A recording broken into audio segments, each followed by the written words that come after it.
एक समय ऐसा था कि जब ईश्वर अकेले थे। Can you imagine when the creator of this world, when the doer of this world was alone? ब्रह्मांड भी नहीं था, सिर्फ वो ही था।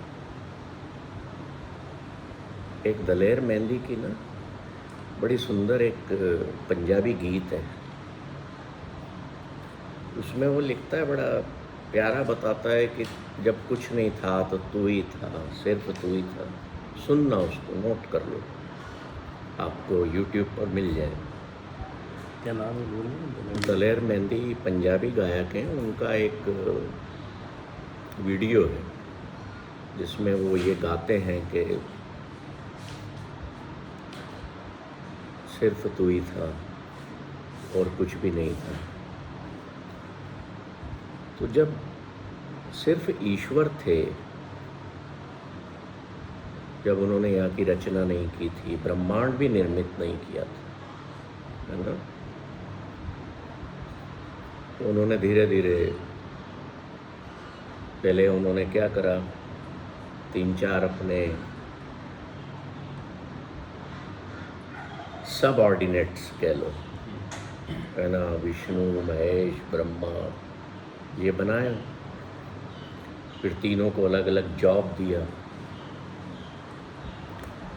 फिर संसार की रचना की, पेड़ पौधे लगाए, है ना, जिसको हम वेजिटेशन किंगडम कहते हैं। सबसे पहले वो आया। उसके पहले क्या आया? पानी आया, जल, क्योंकि उसके बगैर तो जीवन संभव नहीं था इस धरती पर। फिर उन्होंने एनिमल किंगडम क्रिएट किया।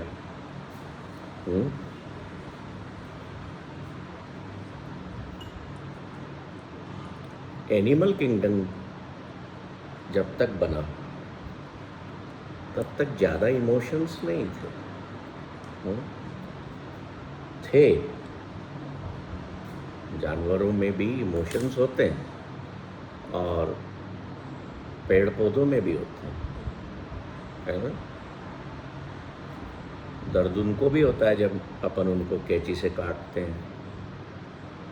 Scientifically it is proven. एक बड़ी सुंदर किताब है पेड़ों पर, मेरे पास यहाँ अवेलेबल है, किसी को पढ़ना हो तो ले जा सकता है, पर शर्त यही है कि पढ़ के लौटाना पड़ेगा। द हिडन ट्रीज, ऐसे करके उसका टाइटल है।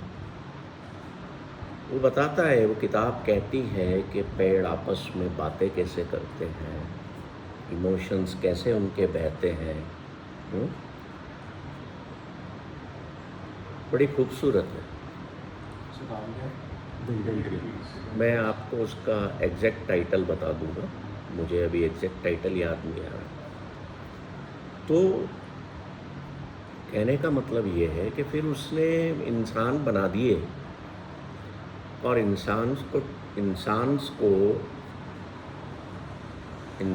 बोल रहा हूँ, बुरा तो नहीं लग रहा है ना, आधी हिंदी उसमें अंग्रेजी जोड़ दी मैंने मज़ा आता है ना। दुनिया में जितने भी गौरव्स हैं सारे बड़े अच्छे से हंसते हैं। तो ये भाषा जो होती है ना, शब्दों के खेल में उलझा लिया करो अपने आप को, इसमें बड़ा मज़ा है। तो इंसानों को बना करके सारे इमोशन डाल दिए, इंजेक्शन लगा दिए। इसलिए इंसान रोता भी है, हंसता भी है, खुश भी होता है, प्रेम में बहता है ना, सब कुछ कर, बुरा भी लगता है, धोखा भी देता है, सारे काम करता है, और रिश्ते भी बनाता है। तो जब ईश्वर नहीं था तो ये कुछ भी नहीं था। ईश्वर आया, नो वन नोज, कि वो अननोन जो है वो कहाँ से आया, उसने कैसे निर्माण किया, ये सब की अपनी अपनी एक कल्पना है। अब मैं ईश्वर के प्रति एक बड़ा एक प्यारा सा शब्द यूज़ करता हूँ, the one who knows, the one knows, who knows. The का टी बड़ा, वन का ओ बड़ा और नोज का के बड़ा।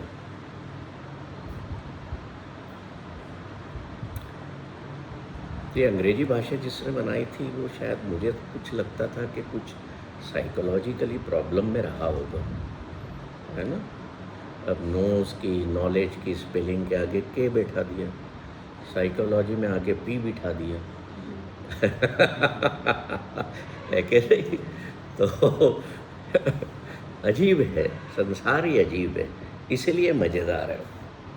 चलिए, तो ईश्वर ने हमें इमोशंस में बहा दिया और इमोशनल जीव होने के कारण हमने रिश्ते बनाना शुरू करे। कोई समय ऐसा था जब शादी नहीं होती थी, विवाह नहीं होता था, है ना, पर संसार तो बढ़ ही रहा था आगे। फिर सिस्टम बदले, बहुत साल लगे, सदियां लगी, विवाह होना शुरू हुआ कि भैया आप एक सर्कल में जीवन को जियो, मान्यताएं एस्टैब्लिश हुई, है ना। तो फिर जीवन में जब आपको लिमिटेड दायरा मिलने लगा तो आपके जीवन में दुख आना शुरू हो गया। अब इसका मतलब ये नहीं है कि आप विवाह ना करें, या चीज़ों को एक उस पर्सपेक्टिव से देखने की ज़रूरत है अगर हमें रिश्तों को समझना है। परिवार की जो अवधारणा है उसको समझना है और उसमें फिर खुशी कैसे ढूंढना है, कहाँ छुपी हुई है उसमें।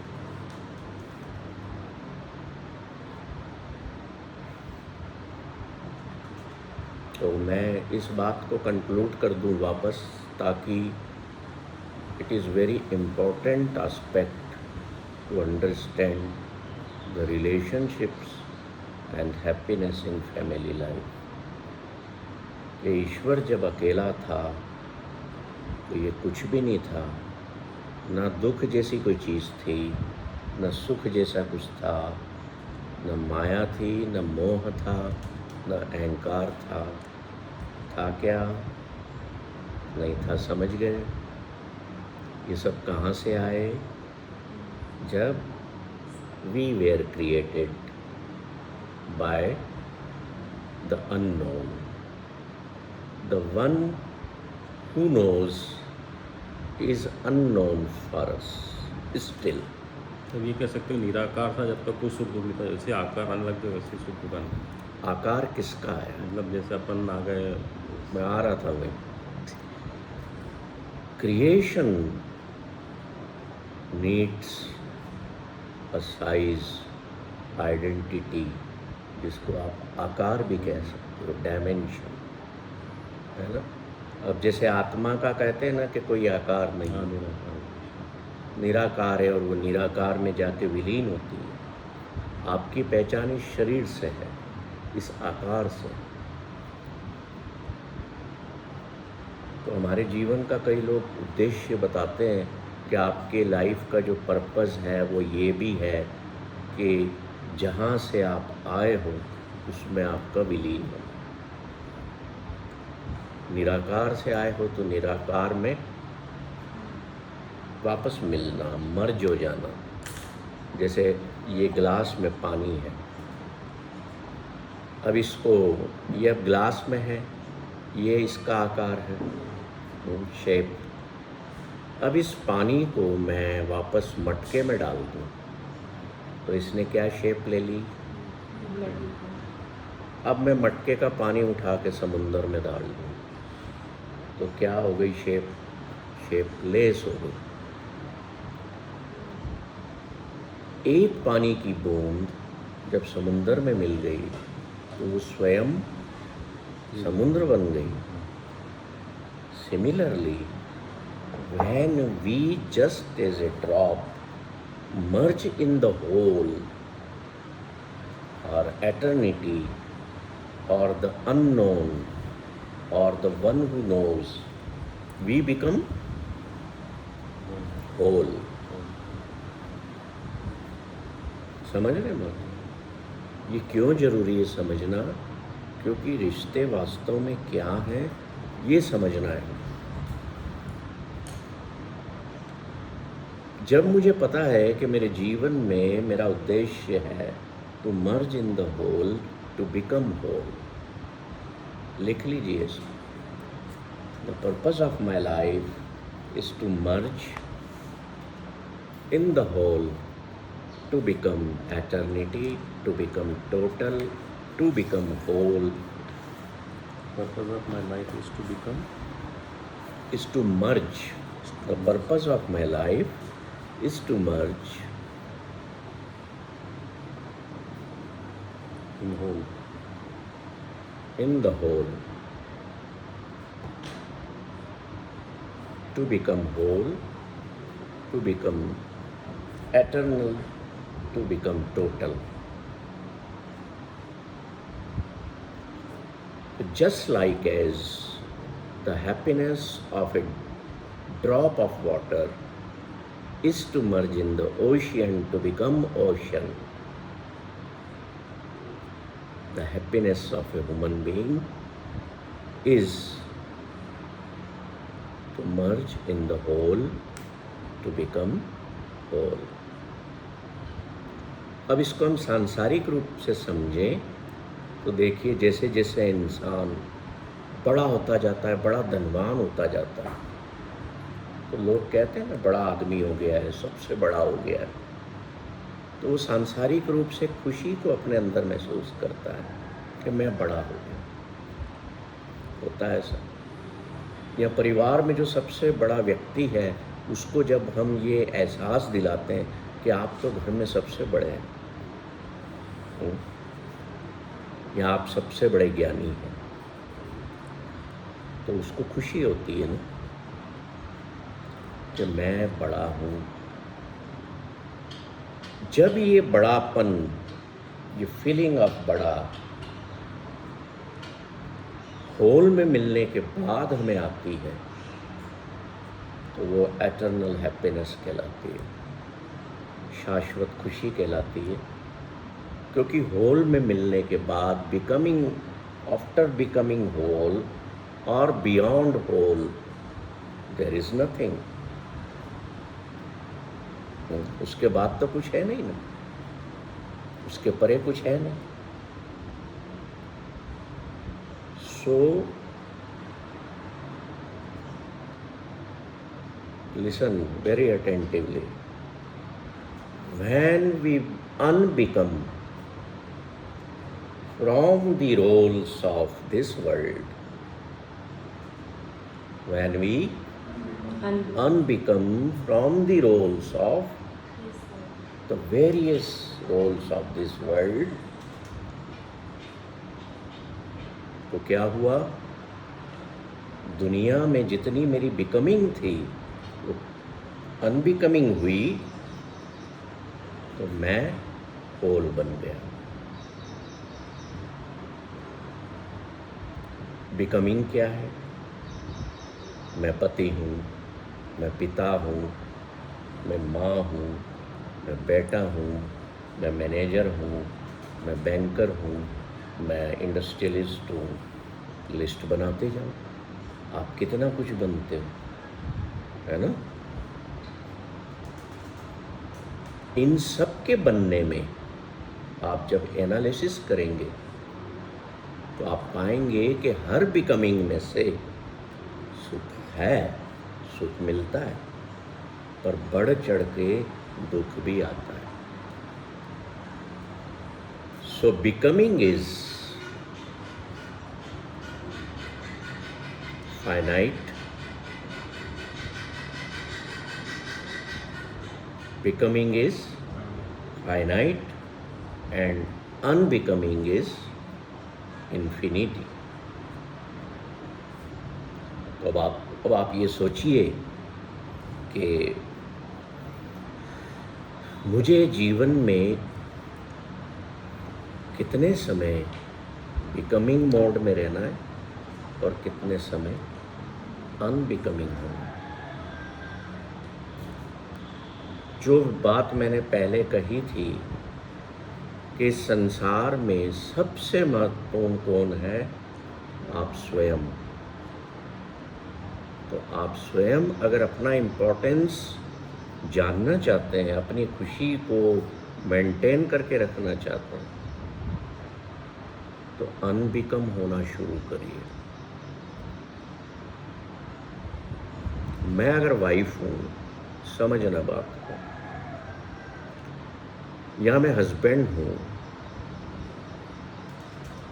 अब हस्बैंड वाइफ के रिलेशनशिप में अगर कोई बात हो गई तो मुझे सुख पाने के लिए क्या करना पड़ेगा, उस बिकमिंग में से बाहर आना पड़ेगा।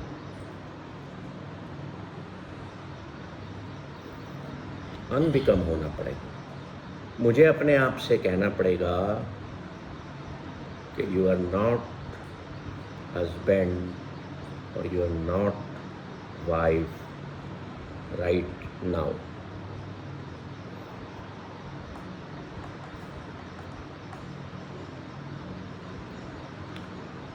Unbecoming is not easy,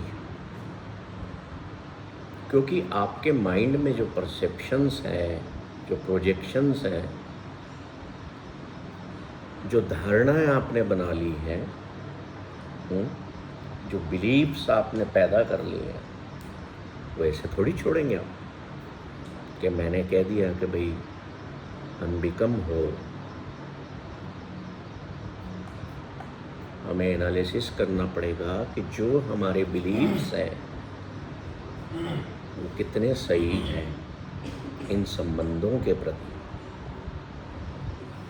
जो संबंध मेरे जीवन में, जो रिलेशन मेरे जीवन में मुझे दुख देता है, दुख का कारण है,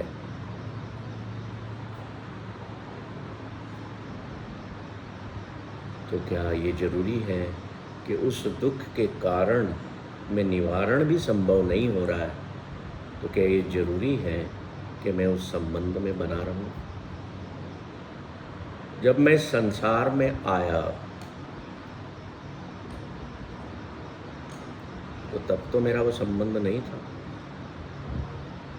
मेरा संबंध कोई क्रिएट हुआ, मान लो मेरा विवाह हुआ, तो उस वक्त मेरा संबंध क्रिएट हुआ ना, एज ए हस्बैंड और as a wife, and after that as a father और मदर। उसके पहले तो नहीं था।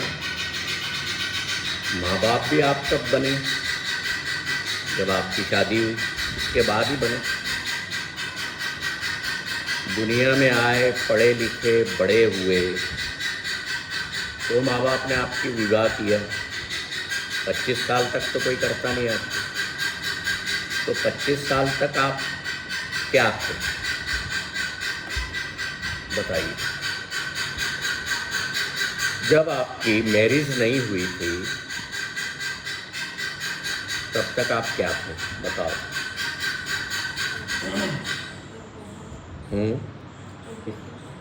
एक बेटी थे और किसी का बेटा, किसी का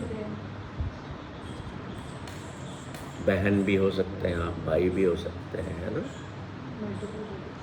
फ्रेंड हो किसी के।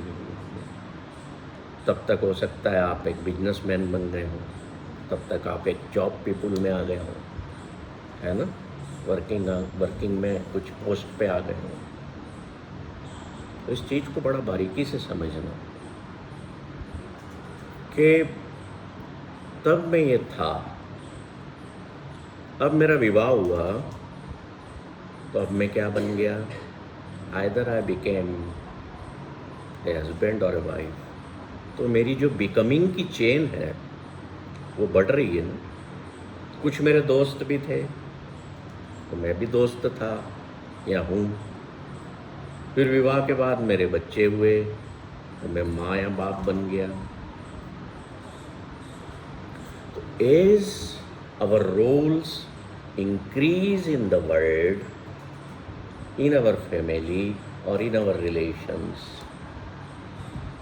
सुख आते हैं साथ में, पर दुख भी लेकर के आएंगे। समझना इन चीज़ों को। कितनी तरह के रिलेशनशिप्स होती हैं, कितनी तरह की होती है।